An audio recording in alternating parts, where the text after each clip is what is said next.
वाली है।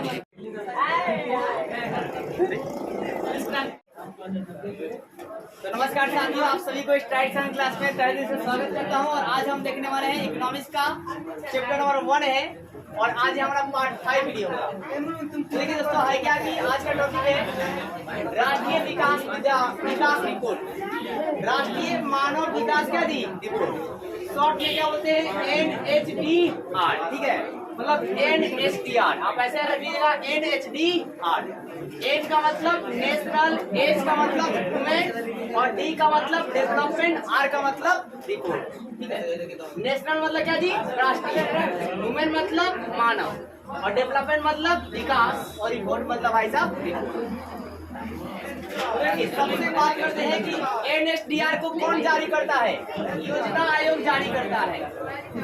NHDR को कौन जारी करता है जी, योजना आयोग जारी करता है। पहला सवाल। दूसरा सवाल, इसे पहली बार कब जारी किया गया, NHDR को पहली बार कब जारी किया गया, अप्रैल 2000 में।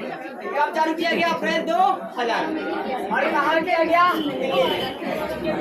एक जरूरी बात सुन लीजिए, क्या बोलते हैं क्लास, बार बार मैं आपसे बोलता हूँ, क्लास 9, 10 और 11 और 12 का NCERT का पॉइंट जो होता है, मेन पॉइंट बहुत ज्यादा इंपॉर्टेंट होता है। आप किसी भी फील्ड में जाकर किसी भी टीचर से पढ़ लीजिए और NCERT आप नहीं पढ़े हैं ना, तो अपने दम पर एग्जाम निकालना नहीं निकाल सकते, चाहे टीचर आपको कितना ही पढ़ा दे। मुश्किल है ये 9, 10, 11, 12 को चारों का कंटेंट आपको टीचर दे दे और प्लस कंपटीशन वाला भी दे दे, नहीं हो पाएगा। इसको अलग से ही करना पड़ेगा। इसलिए आप अभी 10th में हैं, आप अभी अच्छे से ध्यान दीजिएगा, आपका कॉम्पिटिटिव लाइन आहिस्ता आहिस्ता बनता रहेगा। तो देखिए, और उसी के अकॉर्डिंग आपको मैं लेकर भी चलता हूँ। सिर्फ अगर बोर्ड एग्जाम में लेता तो मतलब 2 दिन में एक चैप्टर काफी होता है। देखिए, NHDR कौन जारी करता है, सबसे पहला सवाल योजना आयोग जारी करता है। फिर दूसरी बात, पहली बार कब जारी हुआ, 23 अप्रैल क्या जी 2002 में। कहाँ जारी हुआ, दिल्ली में। फिर बात करते हैं कि NHDR में सबसे ऊपर कौन सा राज्य है, और केरल याद रखिएगा सबसे साक्षर राज्य है। सबसे क्या जी साक्षर, 99.99 हो गया है। ठीक है, और सबसे नीचे कौन है जी, बिहार है। कौन है जी, और सबसे कम साक्षर वाला राज्य भी कौन है, बिहार। सबसे पिछड़े पड़े वाला राज्य भी कौन है जी, गरीबी रेखा के नीचे भी किसका है, बिहार। अब देखिए साहब, जिस राज्य की स्थिति बहुत खराब होती है या जिस राज्य में क्या होता है कि मतलब आप बोल सकते हैं कि आर्थिक व्यवस्था सही नहीं होता है, उस राज्य को बीमारू राज्य कहा जाता है। उस राज्य को क्या कहते हैं, बीमारू राज्य। जिस राज्य की आर्थिक स्थिति अच्छी नहीं होती है, खराब बहुत ज्यादा होती है, तो वैसे राज्य को बीमारू राज्य के अंतर्गत रखा जाता है। और बीमारू राज्य में कौन कौन आते हैं, ध्यान दीजिएगा। तो आपका है क्या, देखिए BI का मतलब है यहाँ पर बिहार। क्या जी, बिहार। ये आपसे पूछेगा निम्नलिखित में कौन सा बीमारू राज्य है या नहीं है। तो M का मतलब क्या जी, M क्या है साहब, मध्य प्रदेश। और आपका A का मतलब क्या जी, असम। क्या जी, असम। और R का मतलब क्या जी, राजस्थान। क्या जी, राजस्थान। और U का मतलब क्या जी, क्या जी। कुछ समय पहले ना आपका उड़ीसा भी बीमारू राज्य के अंतर्गत आता है, लेकिन वहाँ पर खनन क्षेत्र मिलने के कारण ना उसका आर्थिक स्थिति अच्छा हो गया और उसे बीमारू राज्य से हटा दिया गया। अब आगे देखिए साहब, ये बात करते पहले एक बार फिर से सुन लीजिए। आपका है क्या कि NHDR को जारी कौन करता है, योजना। कब सबसे पहले जारी हुआ, कब जी 23 अप्रैल 2000। कहाँ जारी हुआ, दिल्ली।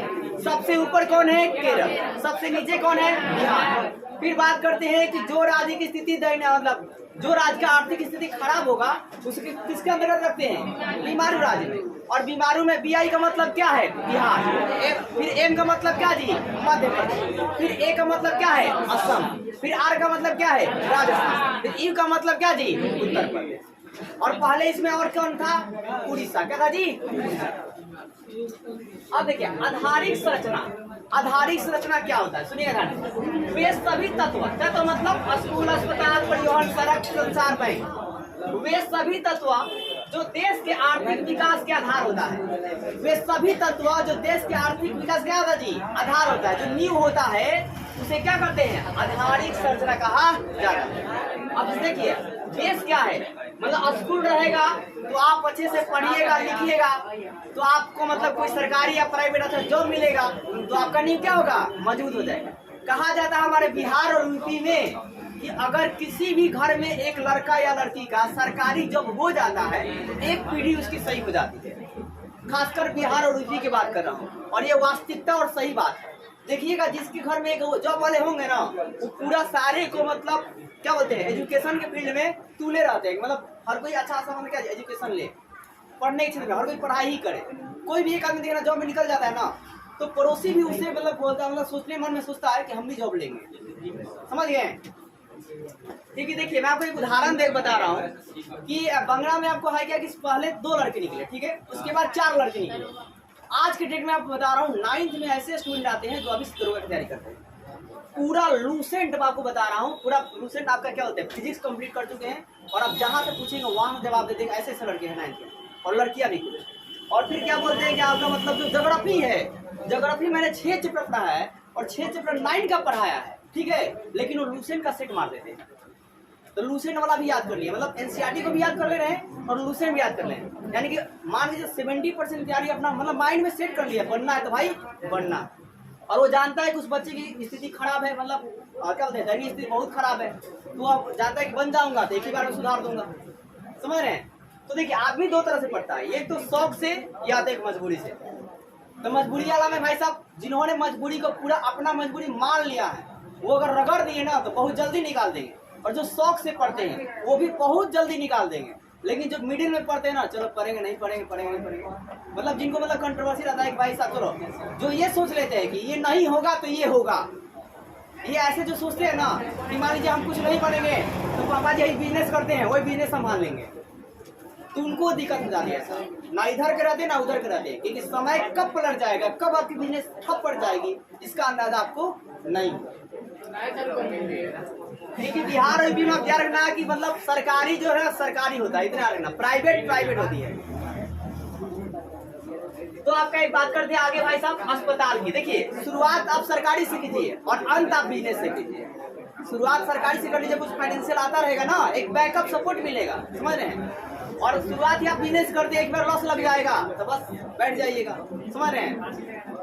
हाँ, दूसरा चारा ही नहीं बचेगा। और दूसरा बात देखिए परिवहन की और क्या जी, सड़क का, संचार का और क्या जी, बैंक का, ये सब आधार है, ये सब आपका नींव है।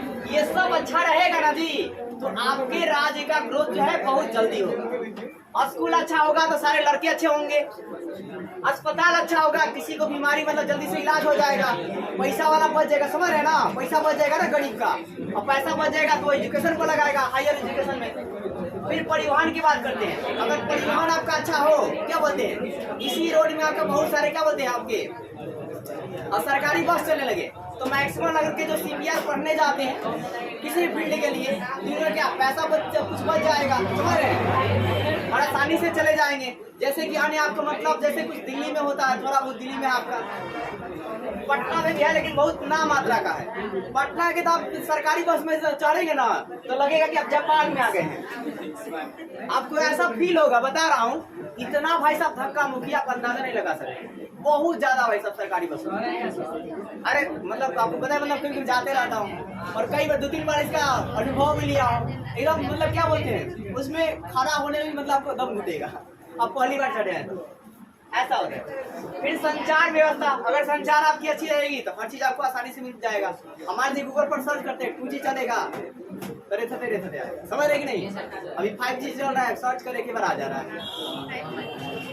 बैंक वाला बात करते हैं कि आपका है क्या, देखिए बैंक वो क्या करती है, आपको टैक्स देती है। अगर आप बैंक में थोड़ा थोड़ा सेविंग करते हैं तो एक दिन थोड़ा ही थोड़ा करके क्या होगा, ज्यादा हो जाएगा।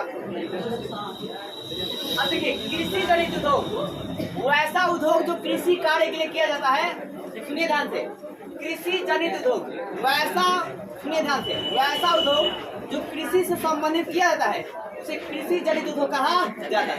जैसे में टमाटर, सुनिए, जैसे में टमाटर, अब टमाटर का उद्योग में क्या काम है, तो कुछ टमाटर मार्केट में तो बिकेगा ही, साथ ही उद्योग में जाएगा और वहां जाके जूस बनेगा, नहीं बनेगा है तो उसका क्या बनेगा जी, जूस बनता है। फिर आपका मान लीजिए क्या होता है जी,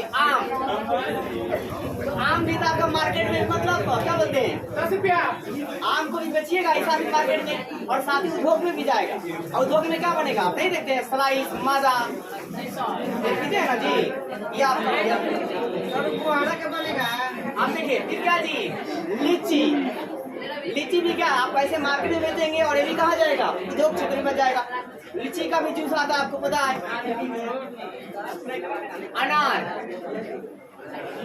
अनार को भी आप देखिए मार्केट में बेचेंगे और ये भी कहाँ जाता है, उद्योग क्षेत्रों में जाता है। इसलिए सबका डिमांड क्या होता है जी, सालों भर होता है, मतलब सालों भर इसका कीमत जो है ना बहुत ज्यादा डाउन नहीं हो सकता है, थोड़ा सा डाउन होगा, बहुत ज्यादा नहीं होगा, क्योंकि डिमांड कहाँ है, लोकल एरिया में भी है, उद्योग क्षेत्र में भी है।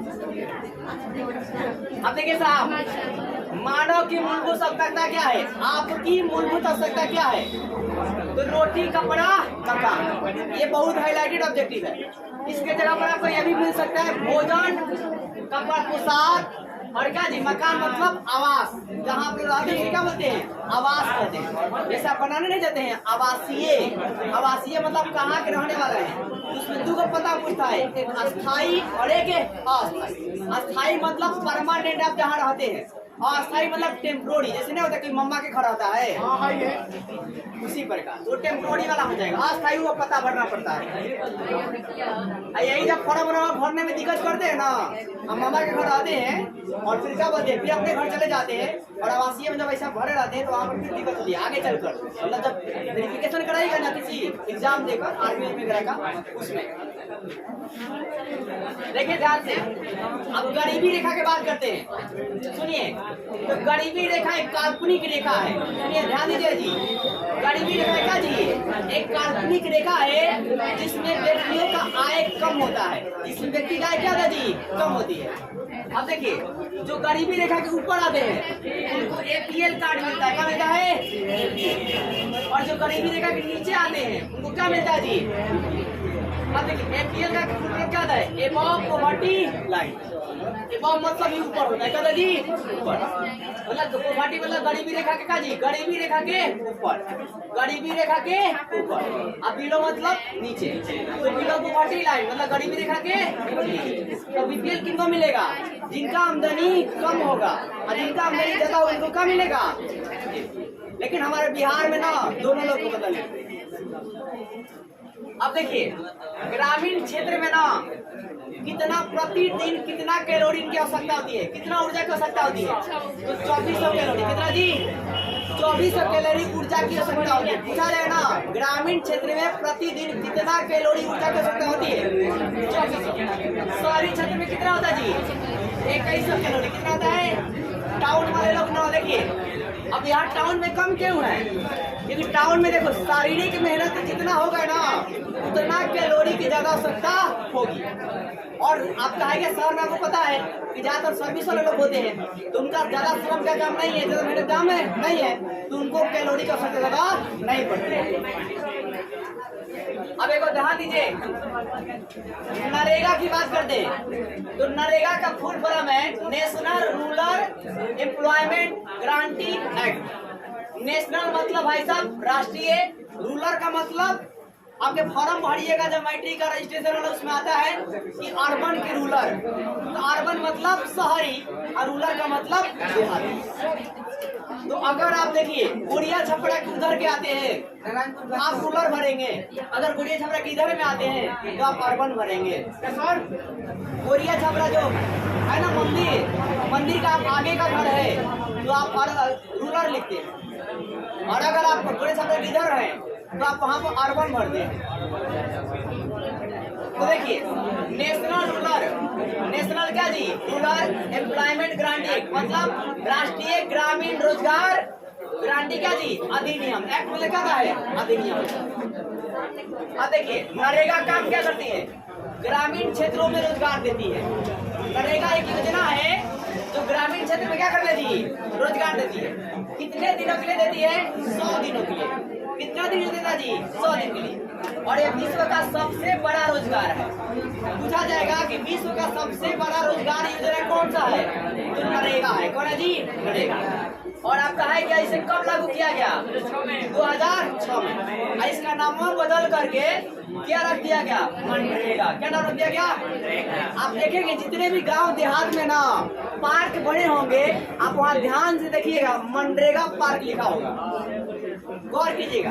और मनरेगा पार्क में महिलाओं को क्या क्या सुविधा दिया जाता है, उसका इमेज थोड़ा बनाकर वहाँ पर बताया जाता है कि ताकि लोग इमेज देखकर समझ सके, जो लोग पढ़े भी नहीं है, ठीक है। और इसका वो लोग जो है उठा सके, इसका लाभ जो है वो उठा सके। आप इधर जाइएगा ना, जितने भी पार्क बने हैं उन सब पर इमेज बनाकर महिलाओं का, चाइल्ड का वहाँ मतलब बताया गया कि इनको 5000 मिलेगा, इनको 2000 मिलेगा, और इनको ये भोजन लेना चाहिए, भोजन नहीं लेना चाहिए। अब आगे देखिए साहब, ये है बिहार की विकास की स्थिति। तो बिहार की विकास की स्थिति बात करें ना साहब, तो प्राचीन काल में ये बिहार का जो इतिहास था बहुत ही गौरवशाली था। आपको मैं बताया कि बिहार में आपको देखिए जो 16 महाजन थे, जिसकी जानकारी बौद्ध धर्म के अंतर निकाय से और जैन धर्म के भागवती सूत्र से मिलती है। 16 को महाजन पद था, ठीक है। देखिए सबसे पहले होता है कि जहाँ लोग सुनते हैं ना, देखो वर्ड समझिए, जन का मतलब क्या होता है? लोग। और लोगों के बसने के जगह को जनपद कहते हैं। लोगों को बसने के जगह क्या बोलते हैं? जनपद। और जनपद से क्या बनता है? तो बहुत सारा जब जनपद मिलता है ना, तो बनता है भाई साहब महाजनपद। और महाजनपद की संख्या कितना था? 16 को। और 16 को की जानकारी किसे मिलता है? तो बौद्ध धर्म के अंगुत्तर निकाय से किताब का नाम है, बौद्ध धर्म का अंगुत्तर निकाय, और जैन धर्म का भागवती सूत्र। और 16 महाजनपद में सबसे पावरफुल कौन था? तो आप क्या रखिएगा, सबसे पावरफुल कौन था जी? मगध था। क्या था जी? मगध। और मगध कहाँ का क्षेत्र है? बिहार का क्षेत्र। कहाँ का क्षेत्र है जी? तो प्राचीन इतिहास में मगध जो है बहुत, बिहार जो है यानी कि मगध जो है बहुत ही शक्तिशाली था। यहाँ पर राजा अनेकों पावरफुल हुआ है, जैसे चंद्रगुप्त मौर्य, इसे बुद्धों की धरती कहा जाता है, समझ गए।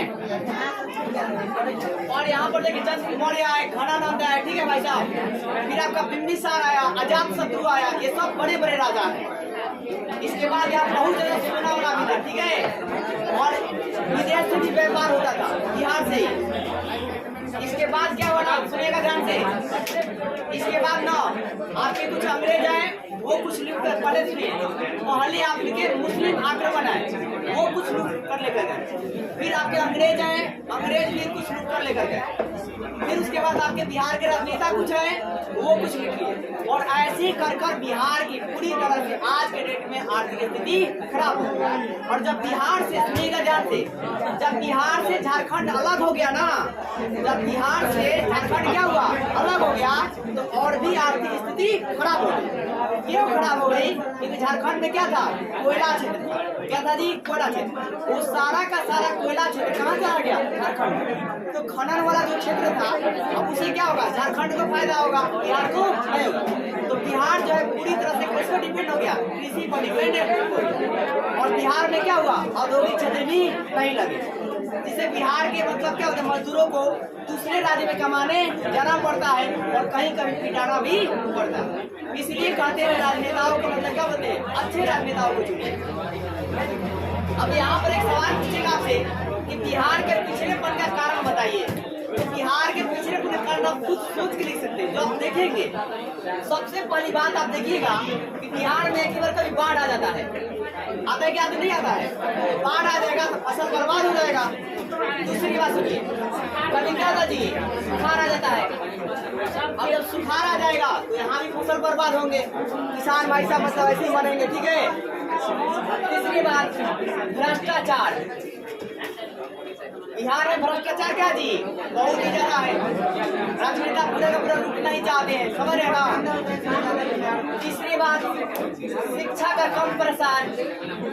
अब देखिए, शिक्षा का कम प्रसार रहेगा तो वहाँ पर लोग क्या होंगे, रूढ़िवादी बनेंगे, जाति के नाम पर मतलब काम करेंगे, समझ रहे हैं। वही लोग जब एजुकेटेड हो जाते हैं, देखिएगा आप ध्यान से, आप अपने ही कास्ट में देखेंगे कुछ लोग कम बोलते हैं और बहुत एकदम चुपचाप आगे बढ़ते जा रहे हैं, और कुछ लोग जो है बोलते ज्यादा हैं लेकिन वो आहिस्ते आहिस्ते ऊपर थे लेकिन आहिस्ते आहिस्ते नीचे आ रहे हैं। इसके पीछे रीजन क्या है, शिक्षा का कम प्रसार। तो जितना ज्यादा आप नॉलेज लीजिएगा, याद रखिएगा, जितना इंसान को नॉलेज होगा वो इंसान आहिस्ता आहिस्ता शांत होते जाएगा। ज्यादा नॉलेज वाले सिर्फ वहीं पर बोलेंगे जहाँ पर जरूरत होगी, समझ रहे हैं, जहाँ पर जरूरत नहीं होगी तो फालतू में नहीं बोलेंगे।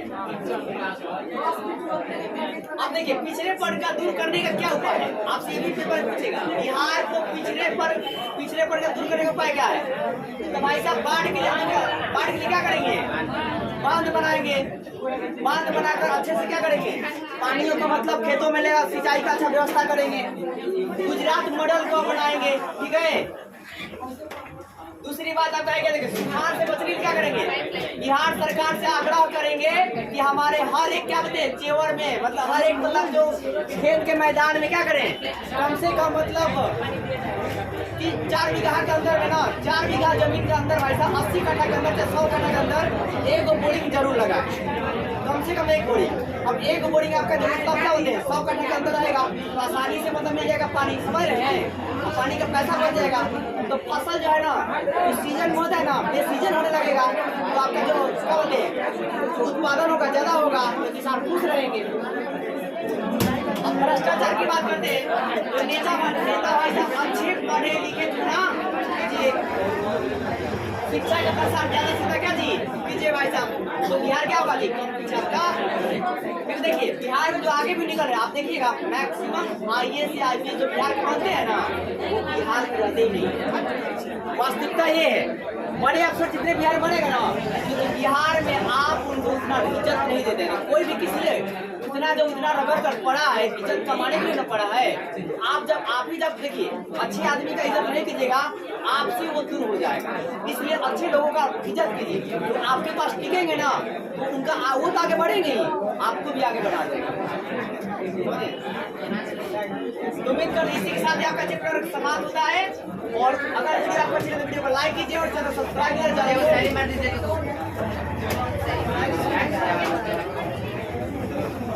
महीना भी ईमानदारी से जमा कीजिए।